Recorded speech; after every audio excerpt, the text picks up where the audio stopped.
Hey everybody.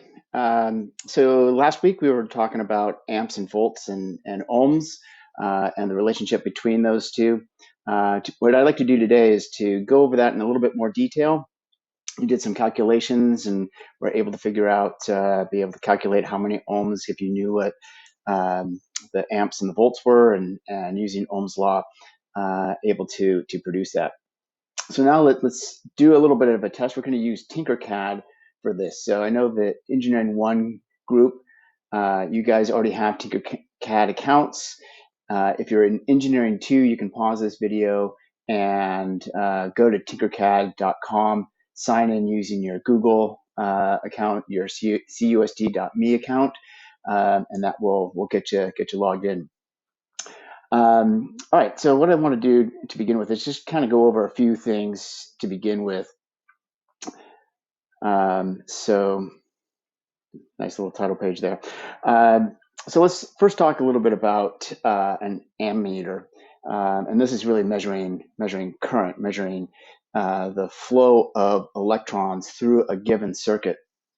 And so it's really the way that this is going to work is that we're measuring how many electrons actually go past a reader in a single second.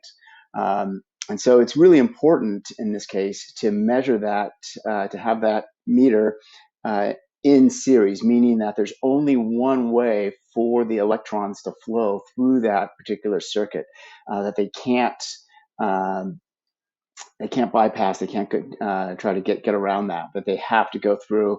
They're being pushed out from the negative, working their way around through this circuit and returning to the positive terminal of the battery. We're going to be able to get a real definitive uh, answer to how many amps, what the current is.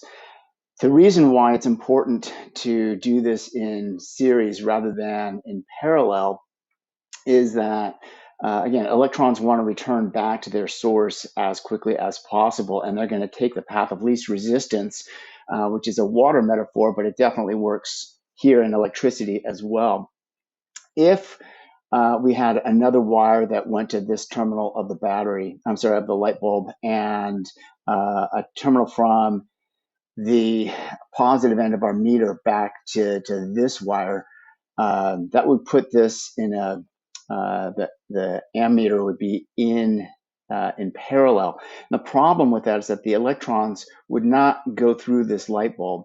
They're going to take the path of least resistance, and they're going to see, oh, here's a quick way to get back to the positive terminal.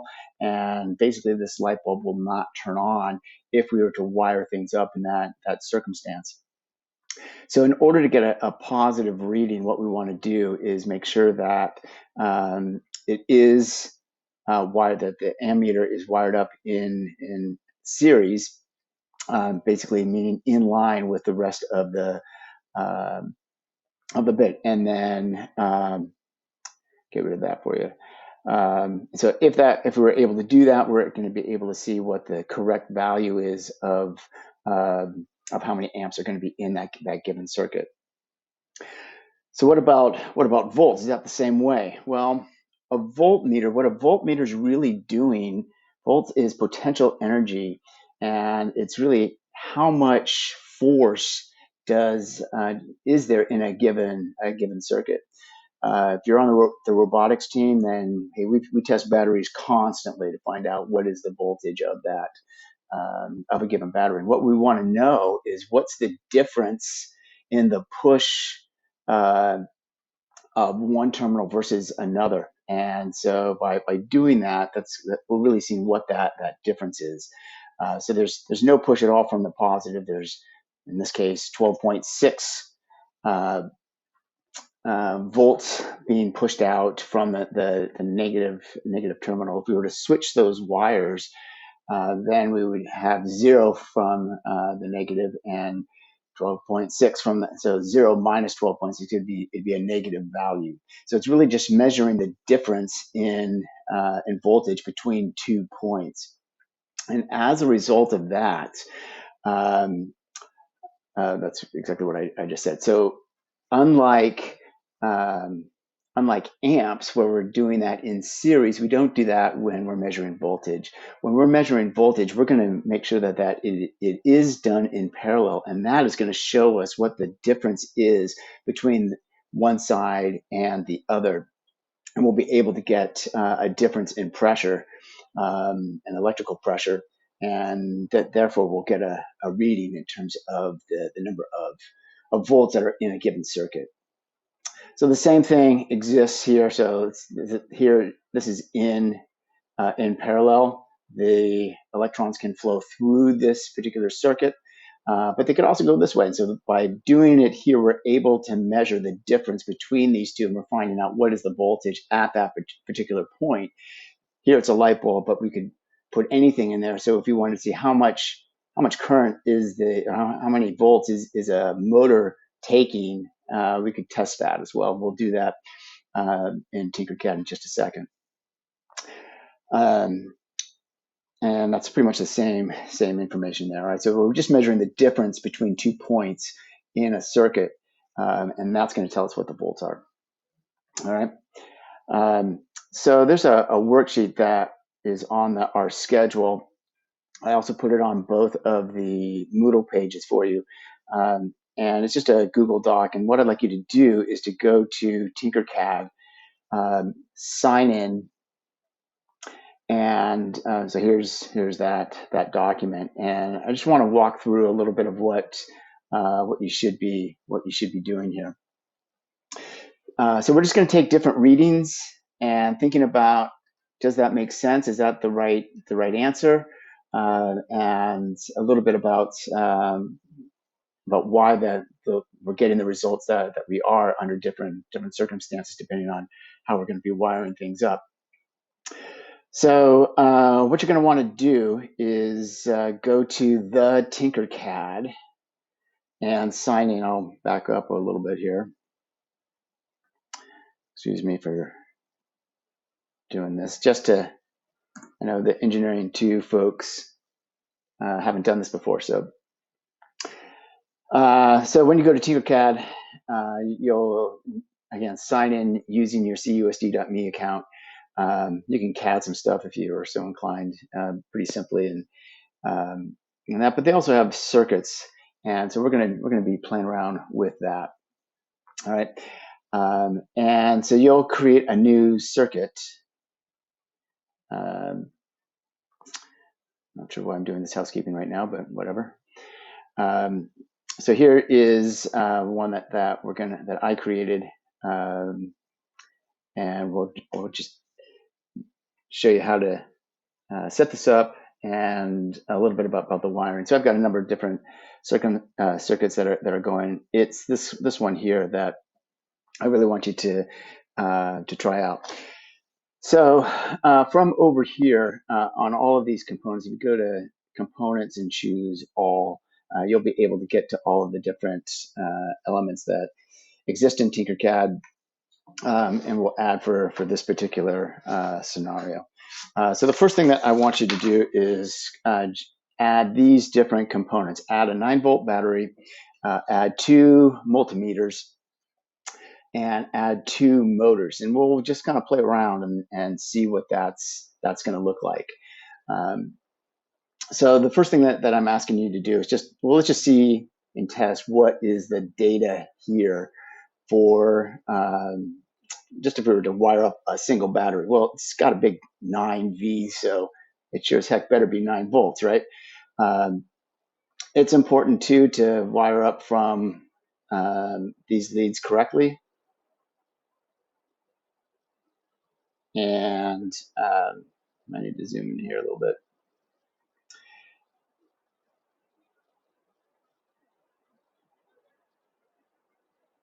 All right.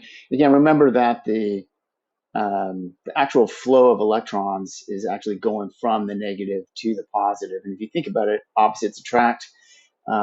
Same polarities tend to repel, and so we're pushing them out of the negative is what's happening. That's the reason for that. So I just have again, the most simple of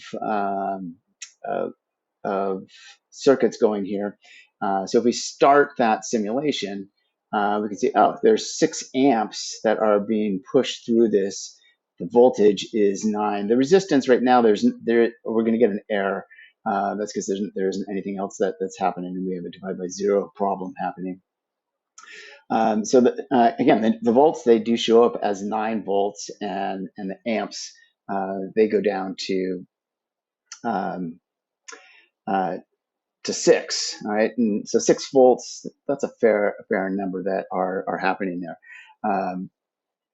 So just wire that up, and then also if you wire up the second, you're going to get something.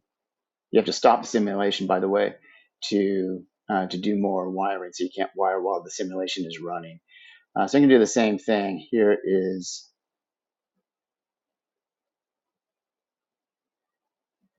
that. Change that also to red, just so that my colors are this parallel and the same. So one thing that's kind of interesting here is that when I start the simulation, if I were to test voltage on both of them, they're showing 9 volts, and that's right. If I switch to amps, what's interesting is that, okay, so this is 6 amps. That's what it was before. The voltage goes to 0. Why does that happen? Well, that's because there's this circuit that already exists right here. And so all of the electrons are going through this circuit. They're not going through this one. So that's why this reads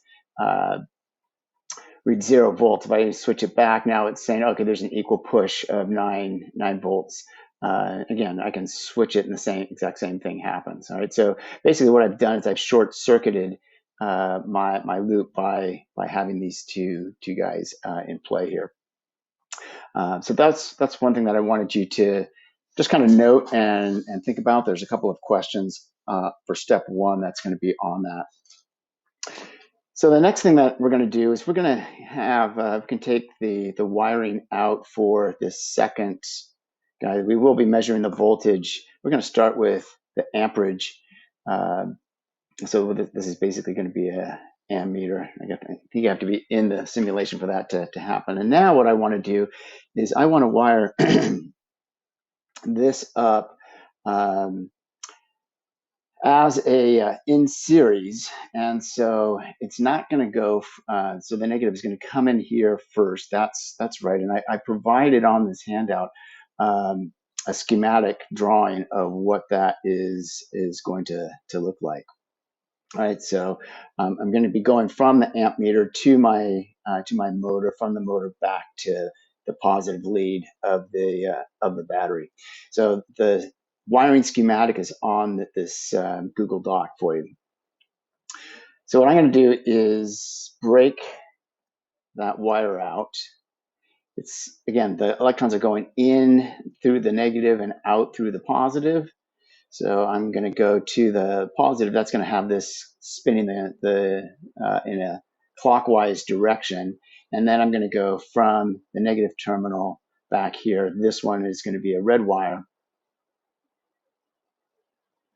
And this wire, I'm going to make this purple.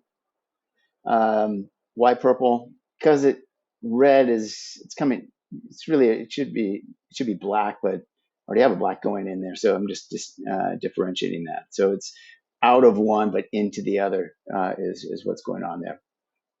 Now when I start my simulation, notice what's happening here, kind of the reverse of what we saw before. We're able to see that there's 9 volts, and there is 9 volts in this circuit, but all of the voltage is being taken up by the meter, and so we have 0 RPMs here happening. If I switch it to measure amperage, now I'm just measuring the amps. It's spinning at 17,000 RPMs, quite fast.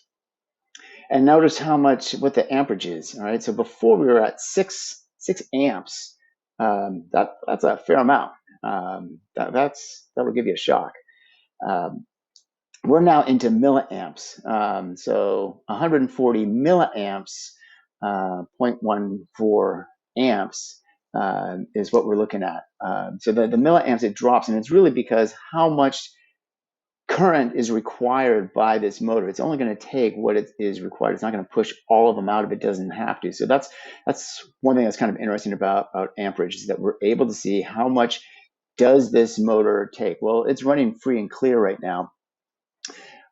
If we start putting it under load, it's going to require more amperage. And so when you look at a motor, you're able to see what the stall rate is and what that amperage is as you go to stall. So if we were to put that under load and more and more and more and finally stop the motor because there's so much torque on it, the amperage, we would see the amperage go up as a result of that. So when this one's spinning free and clear, it's just going as fast as it possibly can, 17,000 RPM. That's quite fast. It's only taking 140 milliamps for that. All right. So again, there's some questions there about, that seems strange. It was 6 amps when we were just doing the battery. Now it dropped to 140. Why is that? Why is that the case? So let's do another test. Let's stop that. What happens? So that was 140 milliamps. What if we were to change this and move it from, instead of having one motor, we now have two. All right, so again, the electrons are coming out, the negative through here into this side. It's going to be going here. This, perhaps maybe this should be purple as well. And then I'm going to go from the positive terminal of motor number 2 to the positive of my battery. So now I have a completed circuit. Let's take a look and see what happens under those circumstances. Well, what's interesting is that, okay, this guy isn't flying around at 17,000 RPMs. It's 8,000, about half. Same thing on the other side. All right, so both of them are spinning at the same rate. What's interesting is that you would think that the milliamps would double in that case. Hey, I've got double the load, then it's going to, but they actually drop in half. So fewer electrons are being taken in this particular situation. All right, so they're still running free and clear, but that current that's going through is now divided between both of those motors, so it drops in half. All right. All right, so that's kind of cool. We have a situation in which we have this motor that is spinning. I'm going to stop that. And the other thing that I'd like you to do is to try out. Let's figure out what the voltage is. So it's a 9-volt battery. Let's start by looking at, and we have to do this in parallel. So this one is going to be our going to be measuring voltage. And I'm going to go from the negative to the negative. That'll be black. And I'm going to go from the positive to the positive on this one. So now this is in parallel, right? The electrons can go through here. They can also jump and go through my voltmeter. So I can now see what's the voltage of one motor running. And when I run this, here's what I got. All right, so I'm able to see. So in parallel, I'm able to see both of these guys. So it's seeing essentially half of that, a little loss. All right, and that makes some sense. So there's a little work that's being done. So we're losing some to friction and whatnot. But our voltage is is now basically dropped by that amount. All right. One other test, so that's to test a voltmeter on one of these guys. And does it matter whether or not we're at one motor or the other? Is it going to be the same? Does the first motor have more voltage available than the second? Come on, man. Oh, Sometimes this happens. If it gets stuck, just hit refresh and then wait.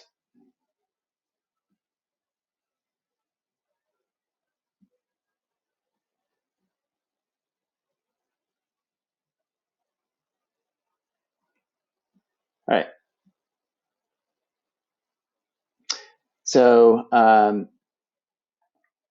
so I have that one, and this guy is going to be red, and I'm going to move him from there to there. What happens in that case? The exact same numbers. All right. So the voltage drop from on one motor is going to be exactly the same. Doesn't matter where in the circuit it is. They're the same motors. They're drawn equal amps. And so we're able to see what that is. All right. And I know it's equal amps because I'm in series with this amp meter. Let's do one other thing. And so we're going from, this is returning from the second motor, but what if we change that and moved it to the first? What happens to our voltage? Is there a difference? And again, the important thing to recognize is that we're looking at the difference in push and the difference in the voltage. And so the first time when we look at an individual motor, hopefully makes some sense that there should not be, within a given motor, there should not be a drop. But let's see if we put it from the input of one to the output of the second, what happens in that case? And in that case, we almost get back to 9 volts, which is, again, kind of an interesting scenario. Amps stay totally the same. All right, I haven't done anything with the amps. They stay at 71 milliamps. But here again, so what we're doing is we're measuring what's the voltage going in versus the voltage going out, and that subtraction is going to happen. And so we're almost at that. We lose a little bit, most likely due to some heat, probably, or some friction of the motors themselves, a little loss, but not a super ton. So darn close to 9 volts, but that's in the whole system. Well, if we wired up if we found the voltage of this one battery, it would be 9, right? So the fact that we started at the beginning of our work to the end of the second, it's going to be pretty darn close to that amount as well. All right. So there are some questions that I'd like you to answer on this document. I kind of walk you through that whole scenario and series. Here are the diagrams in terms of what you should do as well. All right, so for you to wire up, I would like you to take a screenshot of your work at TinkerCad, paste it in on the left-hand column, and then answer those questions. That shouldn't take a super long time. Hopefully that makes sense, and that's it for now. All right. Hope things are going well. I'll talk to you soon. See ya.